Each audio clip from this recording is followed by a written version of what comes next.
नमस्कार मित्रांनो, स्वागत आहे आपल्या चॅनलवर। आज आपण एका दुःखद बातमीबद्दल बोलणार आहोत।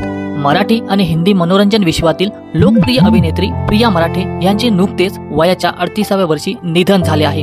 ही बातमी ऐकून त्यांचे चाहते, सहकलाकार आणि संपूर्ण मनोरंजन विश्वावर शोककळा पसरली आहे।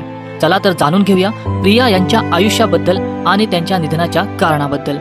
31 ऑगस्ट 2025 गणेशोत्सवाच्या धामधुमीत प्रिया मराठे यांनी मुंबईतील मीरा रोड येथील त्यांच्या राहत्या घरी पहाटे 4 वाजता अखेरचा श्वास घेतला।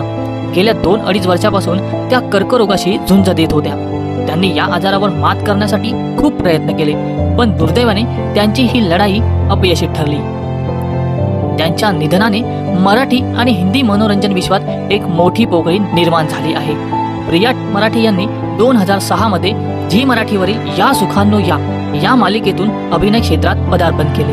त्यानंतर त्यांनी 4 दिवस सासूचे, तू तिथे मी आणि तुझेच मी गीत गात आहे यासारख्या मराठी मालिकांमधून आपल्या अभिनयाने प्रेक्षकांची मने जिंकली। विशेषतः तुझेच मी गीत गात आहे मधील मोनिका कामत ही त्यांची नकारात्मक भूमिका खूप गाजली। मराठीप्रमाणेच त्यांनी हिंदी मालिकांमध्येही आपली छाप पाडली।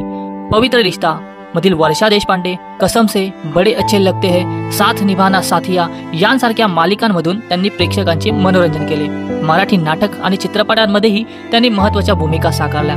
त्यांचा साधा, मनमोकळा अभिनय आणि हसरे व्यक्तिमत्व यामुळे त्या प्रत्येकाच्या हृदयात घर करून गेले। प्रिया यांचे वैयक्तिक आयुष्यही तितकेच प्रेरणादायी होते।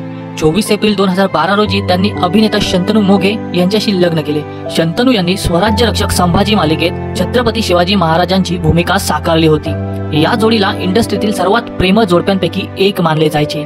प्रिया यांनी त्यांच्या शेवटच्या सोशल मीडिया पोस्टमध्ये 11 ऑगस्ट 2024 रोजी शंतनू यांच्यासोबतचे फोटो शेअर केले होते। त्यांच्या आजारपणात शंतनू यांनी त्यांना खूप साथ दिली। प्रिया मराठे यांचे अकाली निधन ही मनोरंजन विश्वासाठी मोठी हानी आहे। त्यांच्या जाण्याने आपण एक उत्तम अभिनेत्री आणि एक सुंदर व्यक्ती गमावली आहे। त्यांच्या स्मृतींना आपण सर्वांनी आरोग्याविषयी जागरूक राहून खरी श्रद्धांजली अर्पण करूया। कर्करोगासारख्या आजारांबद्दल वेळीच तपासणी आणि उपचार घेणे किती महत्त्वाचे आहे हे प्रियाच्या जाण्याने आपल्याला पुन्हा एकदा अधोरेखित झाले आहे। मित्रांनो, तुम्हाला प्रिया मराठे यांच्याबद्दल काय वाटतं? त्यांच्या कोणत्या भूमिकेने तुम्हाला सर्वात जास्त प्रभावित केले? कमेंट्समध्ये नक्की सांगा आणि या व्हिडिओला लाईक, शेअर करायला विसरू नका। चॅनल सबस्क्राइब करा आणि बेल आयकॉन दाबा। धन्यवाद।